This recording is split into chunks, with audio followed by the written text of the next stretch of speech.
Ang lihim na mayamang tao, Kabanata 54. Ang salesgirl na itataboy palayo kay Gerald ay nakatuon na sa mga batang mag-asawa sa ngayon. Masasabi niya na nagsusuot sila ng mga branded na damit na nagkakahalaga ng libu-libong dolyar, at tiyak na sila ay nagmula sa isang mayaman at mayamang pamilya. Bukod dito, narito ang batang mag-asawa upang bumili ng Gallardo. Nangangahulugan ito na tiyak na makakaya nilang bumili ng isang Lamborghini ngayon. Naramdaman lamang ng salesgirl na si Gerald ay isang mahirap na bata lamang na nakaupo sa loob ng Reventon upang makakuha ng kaunting pananaw, at tiyak na hindi niya kayang bumili ng kotse.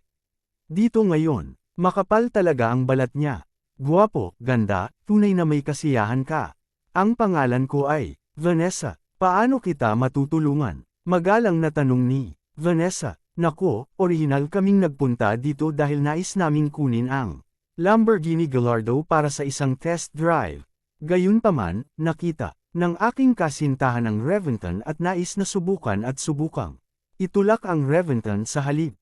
Kung hindi mo alintana, nais naming magbayad para sa deposito ng test drive, sagot ng binata habang nakangiti siya. Oo, syempre maaari mo itong dalhin para sa isang test drive. Tulad ng para sa deposito ng test drive, hindi mo kailangang mag-alala tungkol dito. I will waive it just for you. Kung tutuusin, ang batang mag-asawang ito ay talagang mukhang narito sila upang bumili ng kotse ngayon.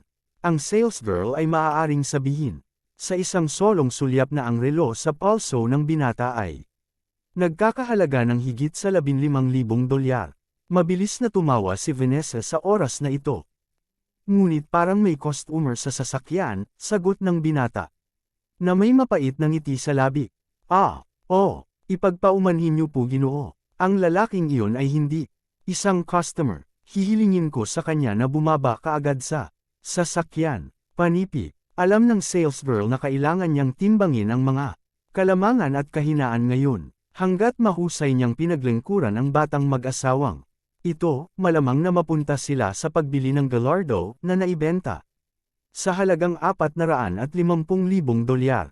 Hindi bababa sila ay magtatapos sa pagbili ng isang ordinaryong Lamborghini. Anumang bagay ay magiging mas mahusay kaysa sa pag-aaksaya ng kanyang mahalagang oras sa kakulangan na ito. Patawarin mo ako, Ginoo. Kung hindi mo bibilhin ang kotseng ito, mangyaring bumaba kaagad sa kotse. Panipi. Binuksan ni Vanessa ang pinto ng kotse at kinausap si Gerald sa sobrang lamig ng tono. Sa oras na ito, pinag-aaralan pa rin ni Gerald ang loob ng kotse. Gayunpaman, ang order ng pagpapaalis ay naibigay na. Hindi ko sinabi na hindi ko bibilhin ito. Tinitingnan ko lang muna. Ito, talagang nagustuhan ni Gerald ang kotse at nais na tingnan ang bawat detalye nito. Mukha ba akong nagmamalasakit kung bibilhin mo ang kotse o hindi? Sa pagsulyap ni Vanessa kay Gerald at sa pananamit niya, hindi niya talaga maintindihan kung paano talaga siya magkaroon ng lakas ng loob na pumasok sa isang Lamborghini shop upang tingnan lamang ang mga kotse. Kahit na talagang nais niyang tumingin sa mga kotse, dapat lamang siyang pumunta sa isang ordinaryong BMW shop. Gayunpaman, dahil si Gerald ay nasa Lamborghini shop na, siya ay itinuturing na isang customer, at si Vanessa ay hindi maaaring maging masungit o masama sa kanya. Diyos ko, bakit ang isang taong tulad nito ay tumingin sa paligid sa isang Lamborghini shop? Nararamdaman ko agad na parang ang mababangarang sports car na ito ay napakababang grade at murang ngayon. Panipi, napatikip ng babaeng nasa braso ng binata ang kanyang bibig ng kanyang kamay habang nagtatakang bulalas nito. Kapwa sila ay nasa napakahusay na kalagayan kanina dahil naramdaman nila na ang mga tao na maaaring makapasok sa isang Lamborghini shop ay pawang mayayaman at makapangyarihang figure sa Mayberry City, tulad ng kanilang sarili. Kahit na hindi sila magkakilala, magkakaintindihan sila at unti-unting magkakaibigan. Gayunpaman, hindi nila inaasahan na makita ang isang tulad ni Gerald sa kotse matapos buksan ni Vanessa ang pinto ng kotse.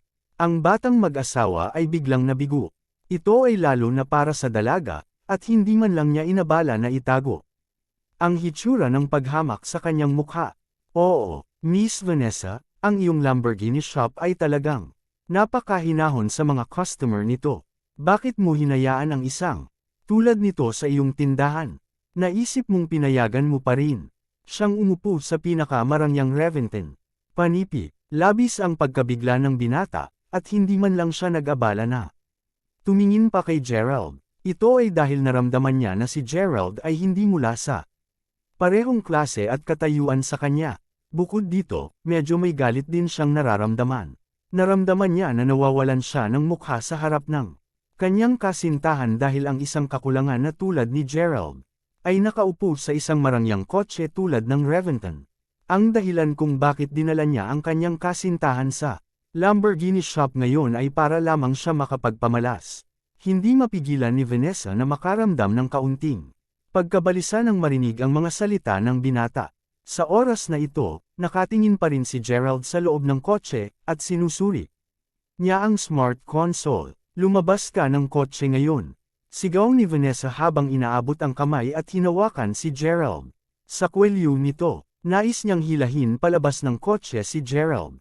Ang lihim na mayamang tao, Kabanata 55. Nais talagang makuha ni Vanessa ang transaksyon sa negosyo mula sa batang mag-asawa. Sa makatuwid, hindi niya namamali na gumamit ng kaunting sobrang lakas. Hindi inaasahan ni Gerald na si Vanessa ay maging masungit at magaspang sa kanya. Sa oras na ito, aksidenteng nabunggo niya ang ulo sa kotse, at napakasakit nito. Kung tatanggi kang lumabas ng sasakyan, tatawag ako para sa seguridad kaagad. Sigaw ni Vanessa habang nakasimangot. Lumabas ng sasakyan si Gerald habang nakahawak siya sa ulo niya. Di-asterisk man ito, talagang hindi niya inaasahan na mahihila siya palabas ng kotse ng babaeng ito nang pinagmamasdan niya pa rin ang loob ng kotse. Pumunta ako dito upang bumili ng kotse, kaya bakit hindi ko ito tingnan? To be honest, hawak ni Gerald ang galit niya noon. Bumili ka ng sasakyan. Anong uri ng kotse sa palagay mo? Makakaya mong bilhin mula sa aming tindahan. Pinayagan lang kita na pumasok upang tingnan ang mga kotse, ngunit sa palagay mo ay kabilang ka talaga ngayon. Panipi, napakamasungit at malamig si Vanessa kay Gerald sa pagtatangka. Naaliwin ang batang mag-asawa na nakatayo sa likuran niya sa oras na ito. Ang kaguluhan ay nakakuha ng pansin ng maraming mga nanunood sa paligid ng automobile shop. Gayunpaman, ang batang mag-asawa ay hindi tapos na magreklamo. Asawa, yamang ang dukha na iyon ay nakaupo sa loob ng isang Lamborghini. Ayoko nang bumili ng isang Lamborghini. Ito ay isang pagkabigo. Panipi, ang dalaga ay nagpatuloy sa pagdaragdag ng gasolina sa apoy. Ang Reventen ay tiyak na hindi isang kotse na kayang bilhin nila. Gayunpaman, sapat din ito kung makakaya nilang bilhin ang Gallardo. Sa katunayan, naramdaman ng babae na nakakahiya kung hindi niya naranasan at subukan ang pagsubok sa sikat na marangyang kotse na ito para sa kanyang sarili. Pagkatapos ng lahat ay may walang kabuluhang panig sa kanilang sarili. Hindi mahalaga kung sila ay mayaman o mahirap. Tila na hindi nila maiisip ang kanilang kamangha-mangha kung hindi nila minaliit ang iba. Bahagyang yumuko si Vanessa sa harap ng binata at babae. Paumanhin, hahawakan ko kaagad ang bagay na ito. Totoong pinagsisisihan niya na pinapayagan ang matitipid na iyon na makapasok sa kanilang Lamborghini shop. Nang lumingon si Vanessa ay napagtanto niyang umalis na si Gerald. Gayunpaman, hindi siya naglalakad papunta sa pintuan. Sa halip, diretso siyang patungo sa silid ng manager. Iyon ang silid ng manager. Ano ang sinusubukan mong gawin? Bumalik ka rito. Sigaw ni Vanessa habang tinatapakan ng galit ang mga paa. Ano ang gusto niya? Una, sinubukan niyang magdulot ng kaguluhan dito, at pagkatapos, lumikha ng isang serye ng mga problema. Ang pangunahing problema ay ang kanyang sarili. Ngayon, natitiyak ni Vanessa na pupunta si Gerald sa tanggapan ng manager upang iulat siya. Sa ilalim ng presyon mula sa customer, tiyak na sisisihin siya ng manager sa nagdulot ng labis na kaguluhan. Gayon din, magiging kakilakilabot kung hindi niya maisil ang pakikitungo sa mag-asawang ito ngayon. Gayunpaman, huli na para sa kanya na habulin si Gerald ngayon. Sa oras na ito, naglakad na si Gerald papasok sa opisina ng manager. Miss Vanessa, huwag kang mag-alala. Siguradong bibili kami ngayon ng Gallardo. Kahit na talagang iulat ka ng lalaking iyon, may paraan. Ako upang matiyak na hindi ka parusahan ng manager mo. Panipi, napangisi ang binata habang nagsasalita. Salamat sir. Mabilis na yumuko si Vanessa upang ipahayag ang kanyang pasasalamat. Kasabay nito, hinihimas pa rin ni Gerald ang sumasakit na ulo. Habang papasok sa loob ng opisina ng manager, mayroong isang nasa edad na lalaki na maingat na pinag-aaralan at sinusuri ang ulat ng mga benta sa taon sa tanggapan sa oras na iyon. Bahagya siyang natigilan nang makita si Gerald na naglalakad papasok sa kanyang opisina. Pagkatapos nito, tumayo siya kaagad. Ang binata na ito ay hindi nagbihis ng isang mahusay na pamamaraan, ngunit bilang tagapamahala ng tindahan, kailangan niyang magkaroon ng isang pambihirang pagpipigil. Bukod dito, hindi maiwasang mapansin ng nasa katanghaliang lalaki ang talas ng mga mata ng binata. Sa makatuwid, hindi siya naglakas loob na maging labis na walang kabuluhan. Sir, ano ang maaari kong gawin para sa iyo? Pumunta ako dito upang bumili ng kotse, ngunit tumanggi ang salesgirl mo na tingnan ako sa loob ng kotse. Gumamit pa siya ng karahasan sa akin. Ito ba ang ugali ng serbisyo na mayroon ang mga empleyado ng iyong shop? Panipi, diretsyong humarap si Gerald sa manager upang maging matapat pagkatapos ng pagpindot sa isang pader. Pagkatapos ng iba pang ngayon, si Gerald ay nagsisimulang makakuha ng isang medyo naiinip. Lalo siyang nalungkot at napahiya ng madrag siya ng salesgirl ng kotse ng lakas.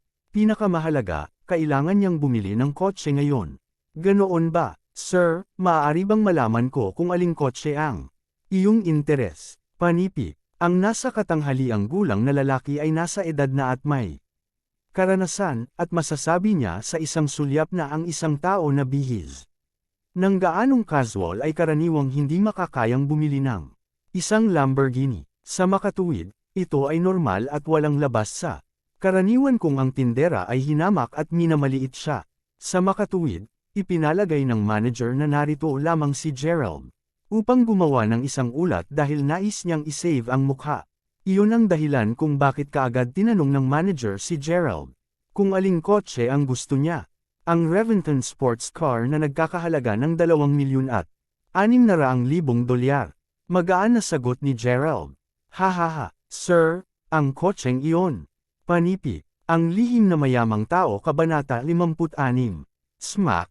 Bago pa natapos ng katanghali ang lalaki ang kanyang pangungusap, inilagay agad ni Gerald ang kanyang itim na gintong card sa mesa. Pagkuha nito, tiningnan ng mabuti ng manager ang itim na gintong card, at nagbago kaagad ang ekspresyon ng kanyang mukha. Malinaw na alam niya ang tungkol sa itim na gintong card. Iilan lamang sa mga tao sa mundong ito ang maaaring kayang pagmamay-ari ng card na ito. Mayroong karaniwang isang balanse ng humigit kumulang na $3 milyong sa itim na gintong card. Hindi ba higit pa sa sapat iyon para mabili ko ang Reventon? Casual na tanong ni Gerald. Oo, natural na higit pa sa sapat na pera. Gayunpaman, kahit na siya ay tumutugon sa tanong ni Gerald, ang may edad na manager ay medyo may pag-aalinlangan pa rin sa ngayon. Hindi mahalaga kung paano niya ito tignan, ang taong nakatayo sa harapan niya ay hindi mukhang ang may-ari ng itim na gintong card na ito. Maaari ba niyang kunin ang card na ito? Kaagad pagkatapos nito, ipinakita ng lalaking nasa edad ang isang paumanhin ng ngiti kay Gerald. Pagkatapos, binuksan niya kaagad ang isang aparato bago isinalin dito ang itim na gintong card. Sa isang iglap, isang hanay ng mga mensahe ang lumitaw sa kanyang computer. Ano ang iyong pangalan, Ginoo? Kaaya-aya at magalang na tinanong ng nasa katanghaliang tagapamahala. Gerald Crawford. Ginoo Crawford, humihingi ako ng paumanhin para sa sobrang pagiging mapagmataas kanina. Patawarin mo ako sa aking pag-uugali. Panipi, kaagad na magsalita siya, naglakad-lakad sa paligid ng mesa si Gerald bago yumuko ng harapan sa kanya. Ang pangalan ko ay Wilson, at buong puso kong paglilingkuran, G.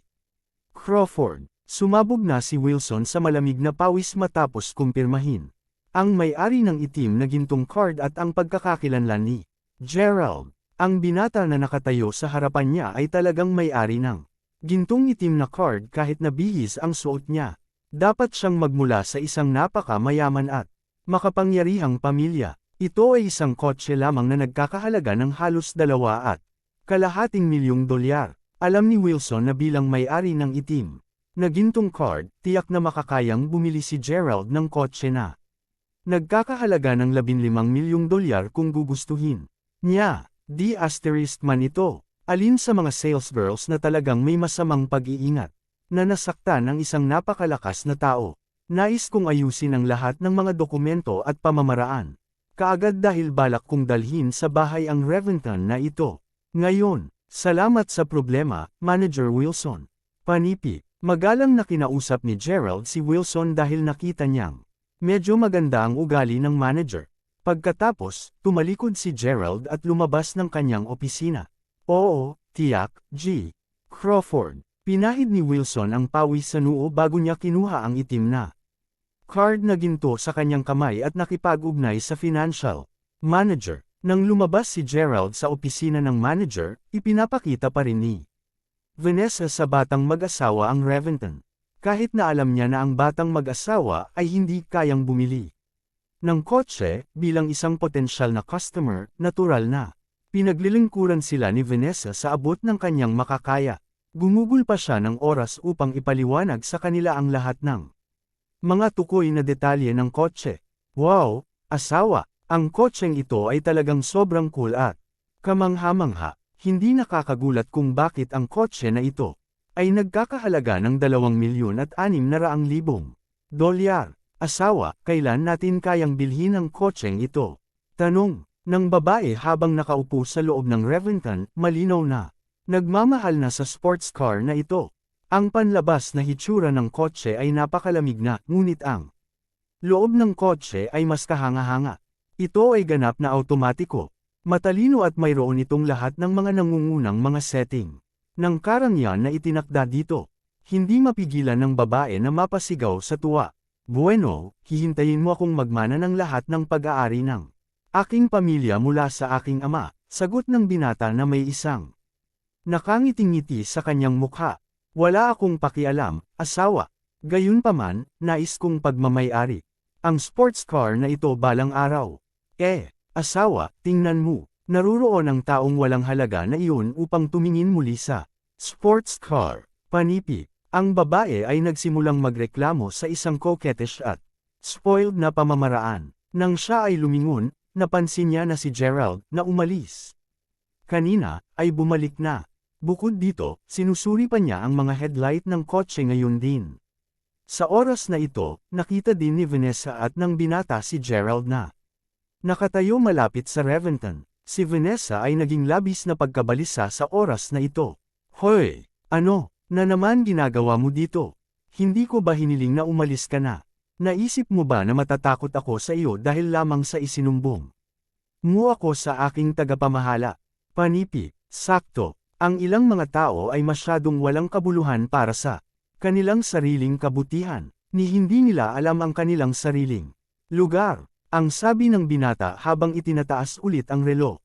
Malamig na tiningnan ni Gerald si Vanessa habang sinabi niya, Miss, ang saklaw ng iyong trabaho ay hindi lamang nakapaloob sa industriya ng pagbebenta, ngunit nasa industriya ka rin ng serbisyo.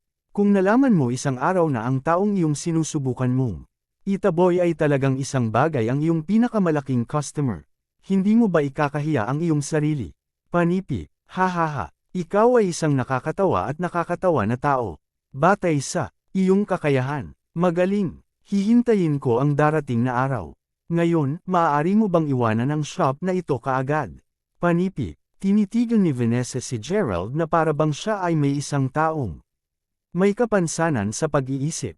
Ang paghamak at pagkasuklam sa kanyang mga mata ay maliwanag. Tumango si Gerald nang walang magawa bago niya sinabi, hindi mo kailangang maghintay para sa darating na araw. Mapapahiya mo na ang sarili mo ngayon. Panipi, Ginoo Crawford, tinawag ko na ang lahat ng nauugnay na mga tauhang pampinansyal na makukumpleto ang lahat ng mga pamamaraan ng form at dokumentasyon para sa iyo. Ipinapangako ko na talagang makakakuha ka ng iyong kotse ngayon. Panipi, sa sandaling iyon, pinangunahan ni Manager Wilson ang isang pangkat ng mga tao na kasama niya, at bitbit nila ang lahat ng mga uri ng malalaki at maliliit na instrumento habang sila ay nagmamadali patungo kay Gerald. Ang mga mata ni Vanessa ay nanlaki sa pagkabigla, at ang batang mag-asawa na nakatayo sa gilid ay nagkaroon din ng hindi makapaniwalang tingin sa kanilang mga mukha habang nasasaksihan nila ang eksena sa harap nila.